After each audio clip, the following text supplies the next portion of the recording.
Hello, everybody. Miss Debbie here. It's nice to see you tonight. Thanks for joining me. It's getting to be spring, isn't it?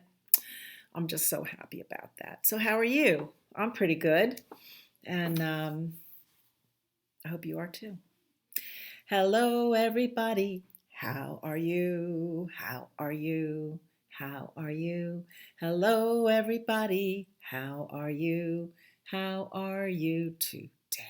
Well, today's almost over and it's almost time for bed. So we are going to have a few stories just to help us into the land of Lily White's party and fall asleep.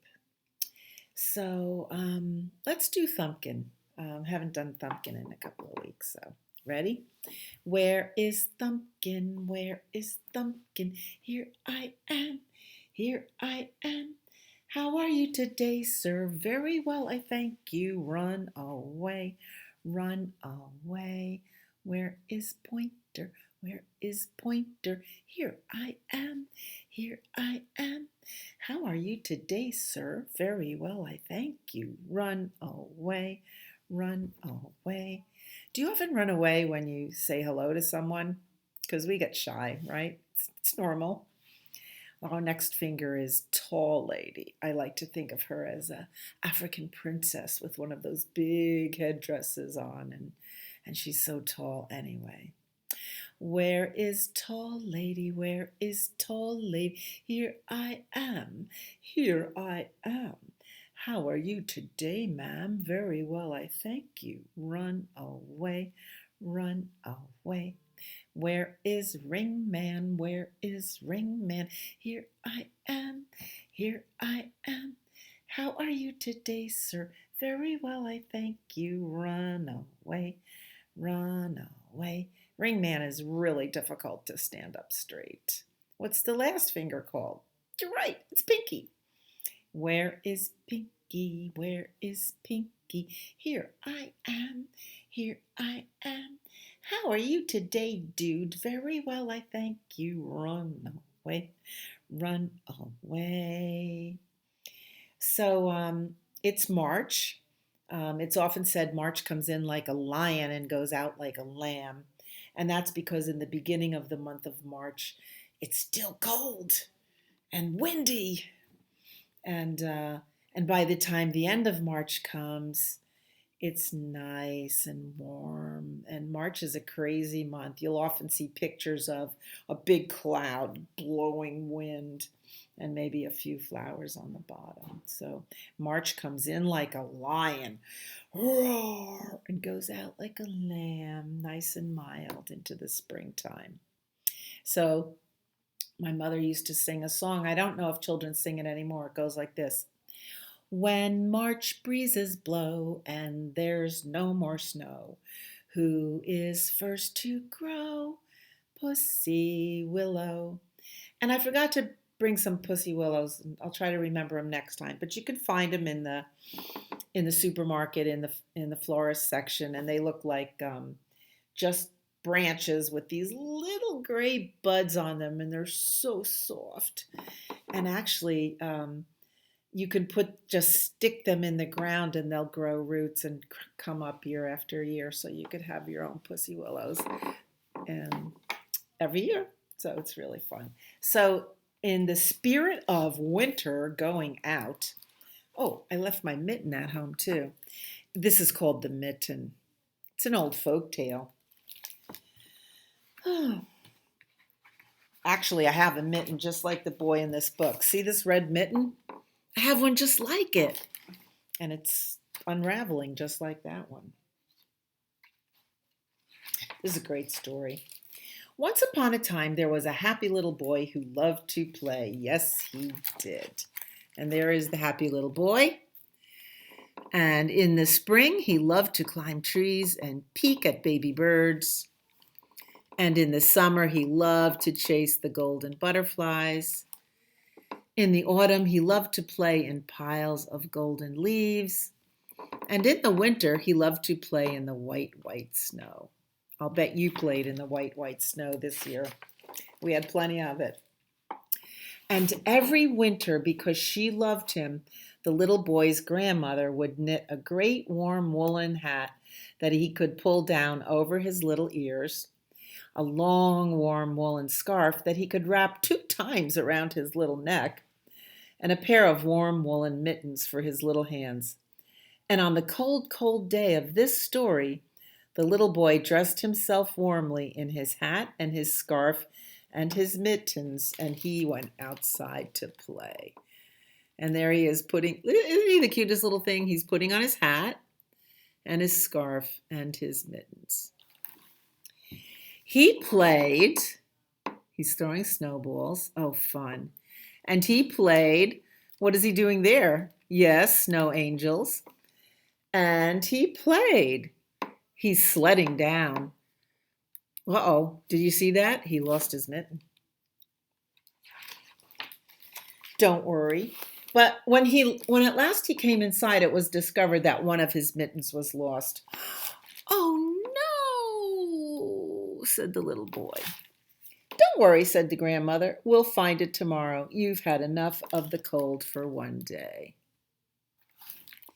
And because she loved him, she made him a mug of steaming hot chocolate.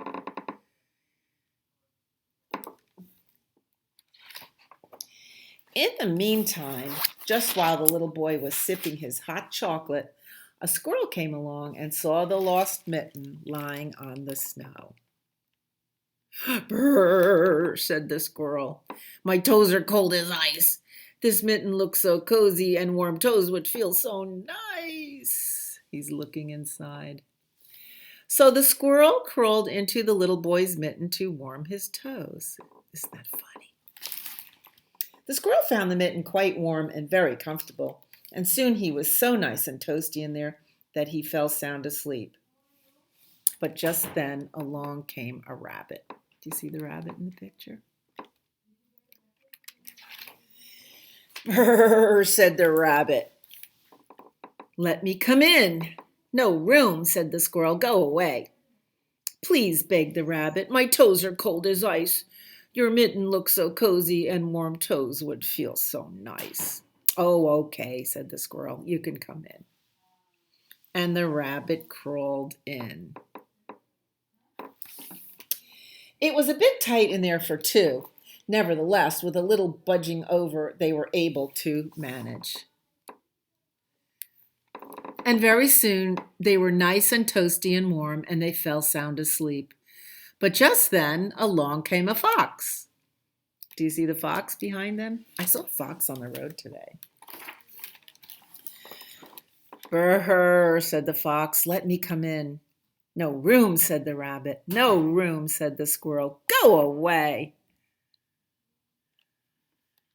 Please, begged the fox. My toes are cold as ice. Your mitten looks so cozy and warm toes would feel so nice. Oh, okay, said the rabbit. Oh, okay, said the squirrel. You can come in. And the fox squeezed in. It was really crowded in there now with three. Nevertheless, the mitten stretched out enough, and soon they were nice and toasty and warm. But just when they had fallen sound asleep, along came a bear. Brrr, said the bear. Let me come in. Do you think the bear will fit? No. No room, said the fox. No room, said the rabbit. No room, said the squirrel. Go away. Please, begged the bear. My toes are cold as ice. Your mitten looks so cozy and warm toes would feel so nice. Oh, okay, said the fox. Oh, okay, said the rabbit. Oh, okay, said the squirrel. You can come in. The bear squeezed and pushed and squeezed and pushed and squeezed and pushed until look at their faces. Ugh. Until at last he got himself in. It was very cramped in there with the four of them all squished together like that. Still, they were nice and toasty, warm, and soon they all fell sound asleep. Aww. But just then along came a little mouse. There he is. Brr, said the little mouse in a teeny tiny voice. Let me come in. No room, said the bear. No room, said the fox. No room, said the rabbit. No room, said the squirrel. Go away. Please, begged the little mouse. My toes are cold as ice. Your mitten looks so cozy, and warm toes would feel so nice. We can't, said the bear. Too full, said the fox. No way, said the rabbit. Impossible, said the squirrel. Go away. Please, said the little mouse. I'm just a little mouse. Oh, okay, said the bear. Oh, okay, said the fox. Oh, okay, said the rabbit. Oh, okay, said the squirrel. You can come in. Look at him. There he is at the bottom. Right? You see him? And they all held their breath while the little mouse carefully squeezed into a teeny tiny spot. And for a minute, all was well, until suddenly the bear and the fox and the rabbit and the squirrel all had to take a big, deep breath of air. And as they did, the mitten burst apart and spilled them all out into the snow.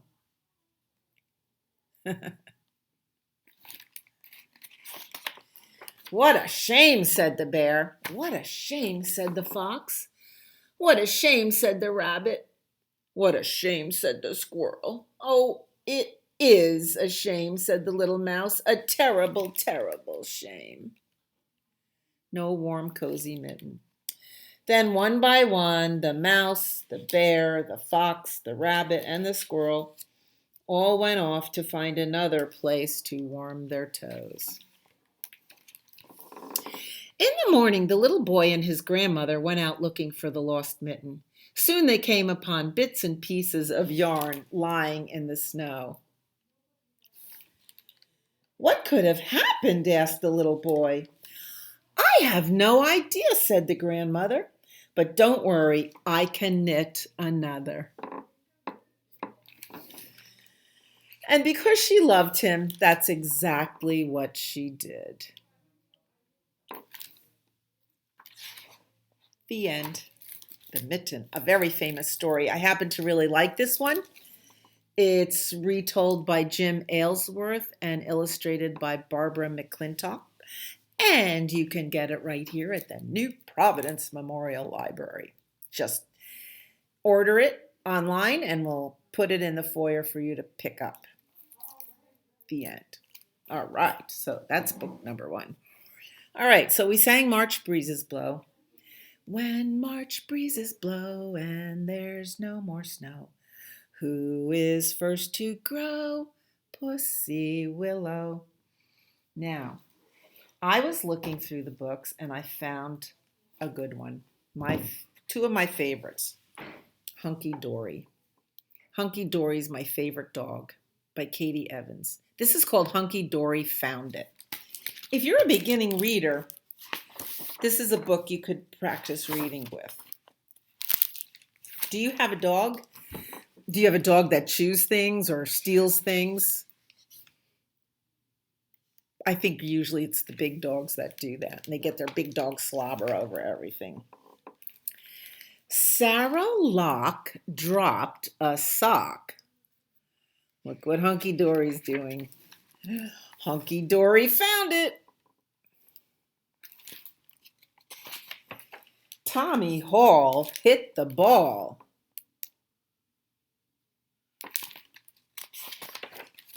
And Hunky Dory found it. Come back here, Hunky Dory. Give us our ball. Julie Fry dropped Daddy's tie. Guess who found it? Hunky Dory found it.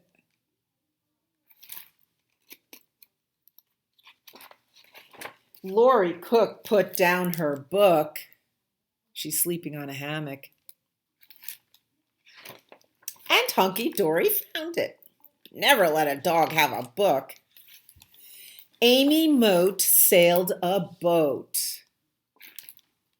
Who found it? Hunky Dory found it. He went right in the pond. Baby Sue kicked off her shoe. See her kick off her shoe? Look at Hunky Dory in the background. He's starting to wag his tail.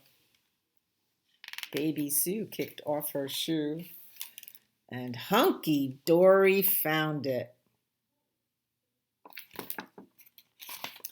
Julie shook her head and frowned when she saw what he had found.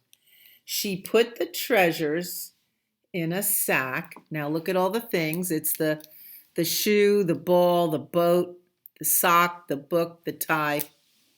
Look what's on Julie's bed, her teddy bear. She put the treasures in a sack, and Hunky Dory took them back.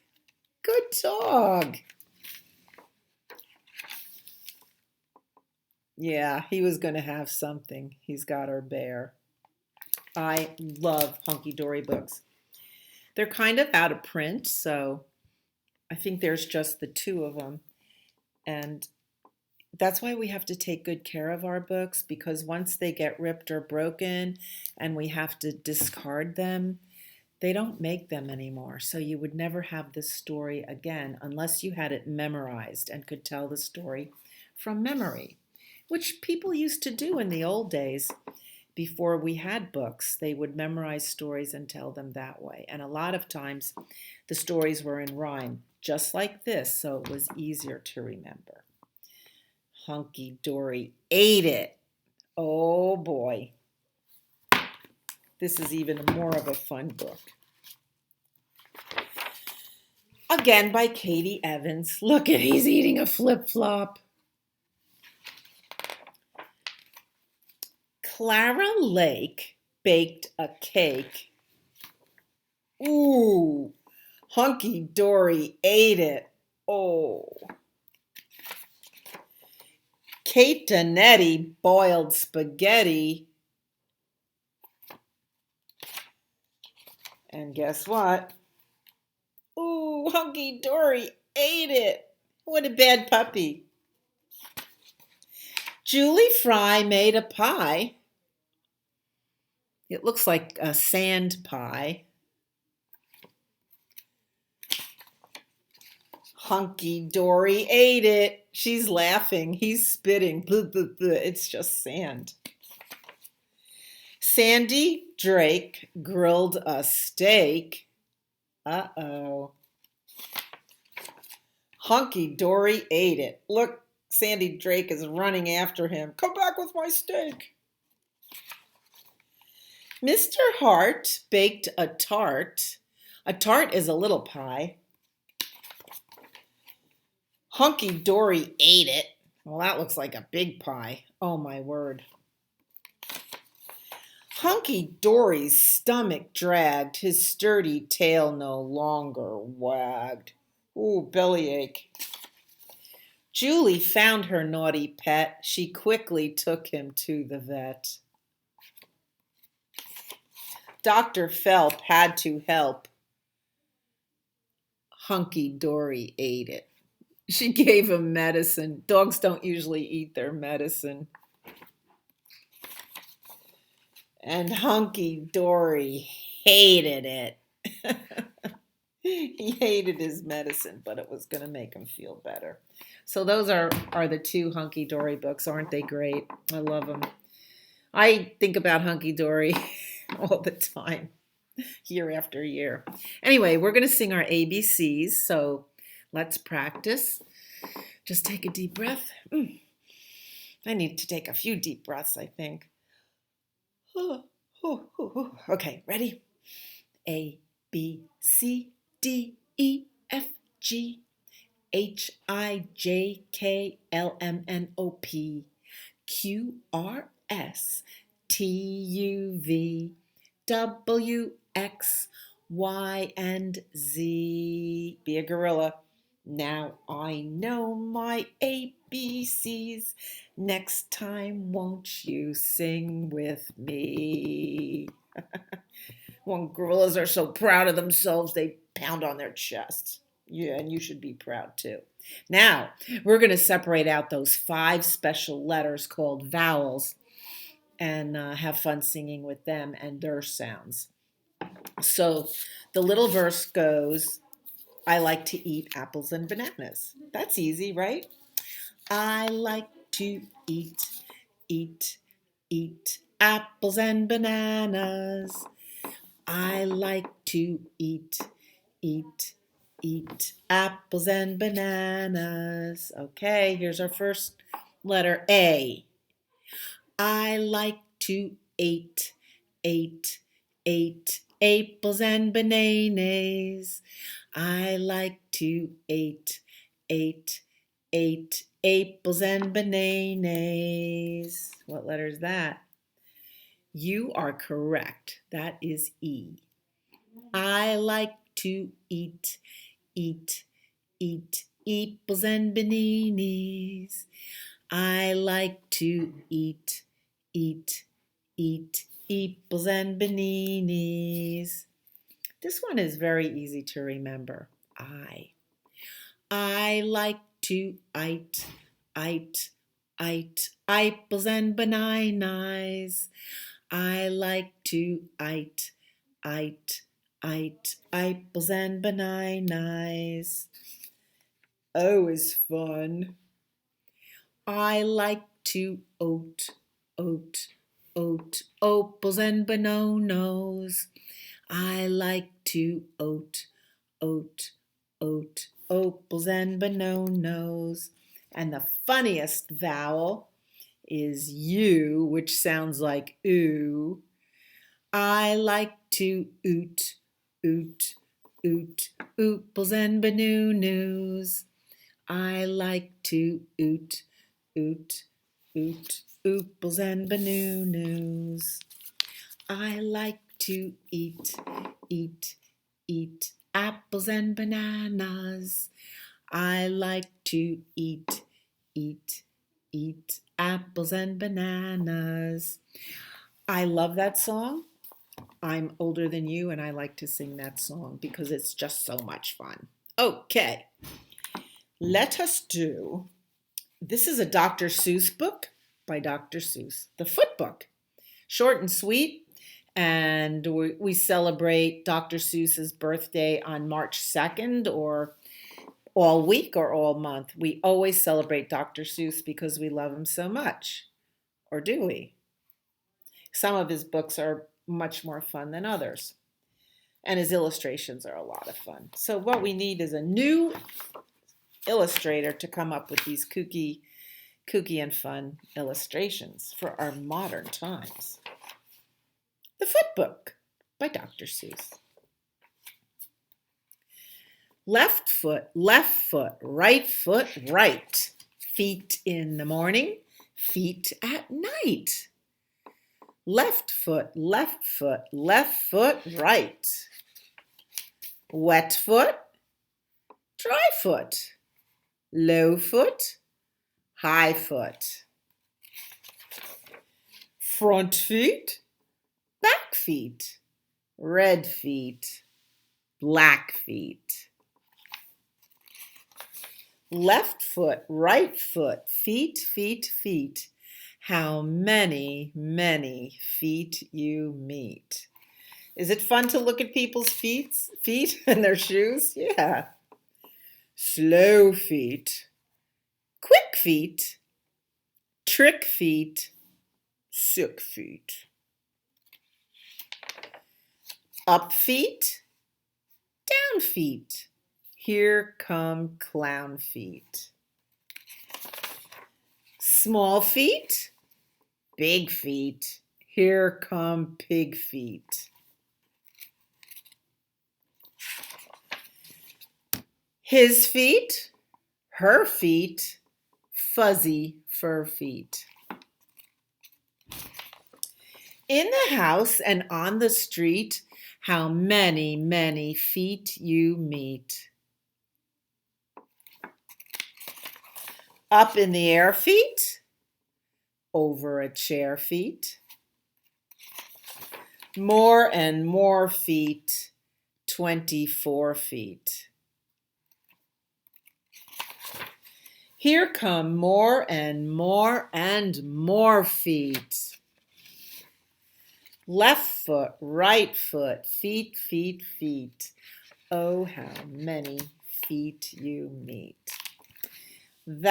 I love this book just because of the way the rhythm goes. Left foot, left foot, right. Feet in the morning and feet at night. Can you make up your own rhyme? Why not? And we'll just do this one too. This is a real quick one. The Tooth Book. This is by Dr. Seuss. But if you look for it in the library, it's going to show the author is Theo Lasig. So his real name was Theodore Seuss Geisel. And Seuss, Dr. Seuss, is just what you call a pen name, an author's name or a made-up name for his books. And so is Theo Lasig. And believe it or not, if you want some trivia, Seuss is really pronounced Seuss, Dr. Seuss. But nobody here calls him that. This is called the Tooth Book. Do you have teeth? Does anybody have any teeth missing? Yeah. Look at these teeth at night. Woo-hoo! The Tooth Book. Well, look around and you'll find out who has teeth? Well, look around and you'll find out who. You'll find that red-headed uncles do. Policemen do. And zebras too. And unicycle riders do. Can you show your teeth? And camels and their drivers do. Even little girls named Ruthie all have teeth. All Ruths are toothy. Teeth! You find them everywhere, on mountain tops and in the air. And if you care to poke around, you'll even find them underground. Looks like the groundhog, right? You'll find them east, west, north, and south. You'll find them in a lion's mouth, for sure. Teeth, they are very much in style. They must be very much worthwhile. They come in handy when you chew, said Mr. Donald Driscoll Drew. That's why my family grew a few. Yes, you need your teeth to chew. They come in handy when you smile, says smiling Sam the crocodile. Can you smile without your teeth? Practice. They come in handy in my job, says high trapezer Mike Macabre. If I should ever lose a tooth, I'd lose my wife, and that's the truth. Teeth come in handy when you speak, says news broadcaster Quincy Queek. Without my teeth, I'd talk like ducks and only broadcast quacks and quacks. Teeth are very important when we're talking words. If you didn't have your teeth, you would talk like this. You're lucky that you have your teeth, says a sad, sad snail named Simon Sneath. I don't have one. I can never smile like smiling Sam the crocodile. Clams have no teeth, says Pam the clam. I cannot eat hot dogs or ham. No teeth at all, says Pam the clam. Clams have no teeth. I cannot eat roast leg of lamb or peanuts, pizzas, popcorn, or Spam. Not even huckleberry jam. Without teeth, we can't play trombones, says a jellyfish named Jimbo Jones. I have no teeth, says Hilda Hen, but women do, and so do men. So I have happy news for you. You will grow 2 sets. Set 1, set 2. You will lose set number 1, And when you do, it's not much fun. But then you'll grow set number 2, 32 teeth and all brand new. 16 downstairs and 16 more upstairs on the upper floor. And when you get your second set, that's all the teeth you'll ever get. So don't chew down trees like beavers do. If you try, you'll lose set 2. And don't be dumb like Mr. Glotz. Don't break your teeth untying knots. And don't be dumb like Katie Klops. Don't try to chew off bottle tops. Don't gobble junk like Billy Billings. They say his teeth have 50 fillings. They sure are handy when you smile, so keep your teeth around a while. And never bite your dentist when he works inside your head. The dentist is your teeth's best friend. Bite your hand instead. The end. The tooth book. So that gives you a little history of teeth and what's going on in your mouth. Oh, so is it time for Lily White's party? I think so. Go hippity hop to bed. I'd rather stay up instead. When mother says must, there's nothing but just go hippity hop to bed. But first we have to do a few things, like combing our hair and washing our face, brushing our teeth, right? Putting on our jammies. This is the way we wash our face, wash our face, wash our face. This is the way we wash our face before we go to bed.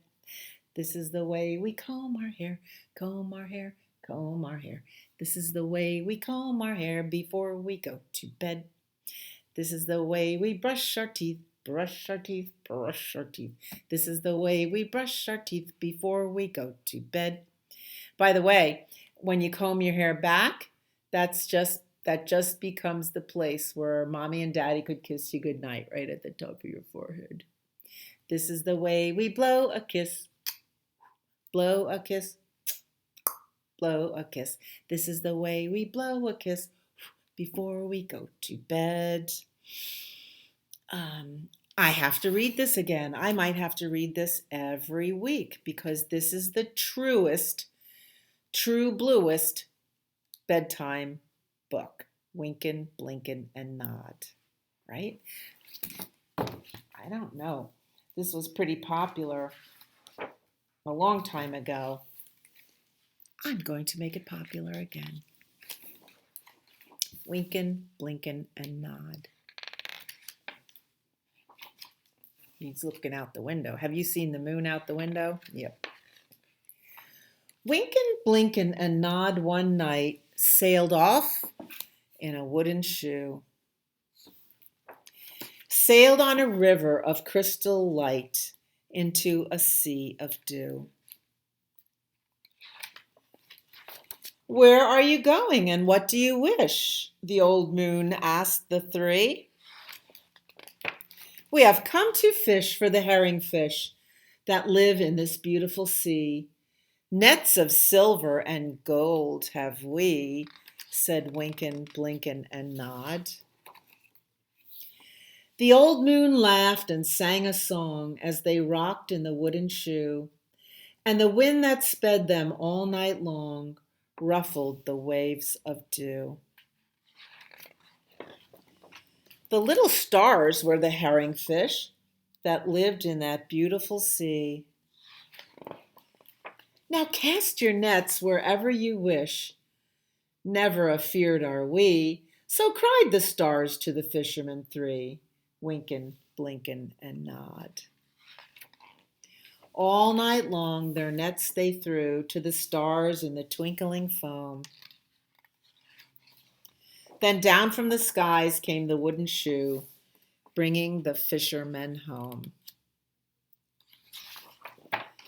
'Twas all so pretty a sail it seemed, as if it could not be, and some folks thought 'twas a dream they'd dreamed of sailing that beautiful sea. But I shall name you the fishermen three, Winkin, Blinkin, and Nod. Winkin and Blinkin are two little eyes, and Nod is a little head. And the wooden shoe that sailed the skies is a wee one's trundle bed. So shut your eyes while mother sings of wonderful sights that be, and you shall see the beautiful things as you rock in the misty sea, where the old shoe rocked the fishermen three, Winkin, Blinkin, and Nod. Ooh, I love that. This beautiful, beautiful book. Beautiful poem. Can you tell I love poetry? Poetry. So I found another nighttime riddle or rhyme, and it goes like this. Wee Willie Winky runs through the town, upstairs and downstairs in his nightgown, peering through the windows and peeping through the locks. Are the children in their beds? It's almost 8 o'clock. So Wee Willie Winky, I think he's like the Sandman. The Sandman comes and sprinkles the sand in your eyes so that you want to close your eyes. But he's checking to make sure the children are in bed. Wee Willie Winky runs through the town, upstairs and downstairs in his nightgown, peering through the windows and peeping through the locks. Are the children in their beds? It's almost 8 o'clock. So lay down, close your eyes. Can you see out the window? You might see twinkle. Starlight, star bright, first star I see tonight. I wish I may, I wish I might have the wish I wish tonight. Twinkle, twinkle, little star, how I wonder what you are. Up above the world so high, like a diamond in the sky. Twinkle, twinkle, little star, how I wonder what you are. And my song to you, because I will see you tomorrow, or maybe tomorrow, because you are my sunshine and I will see the sunshine. You are my sunshine, my only sunshine. You make me happy when skies are gray. You'll never know, dear, how much I love you. Please don't take my sunshine away. Good night. Sleep tight. Have wonderful, wonderful dreams. And I'll see you next time.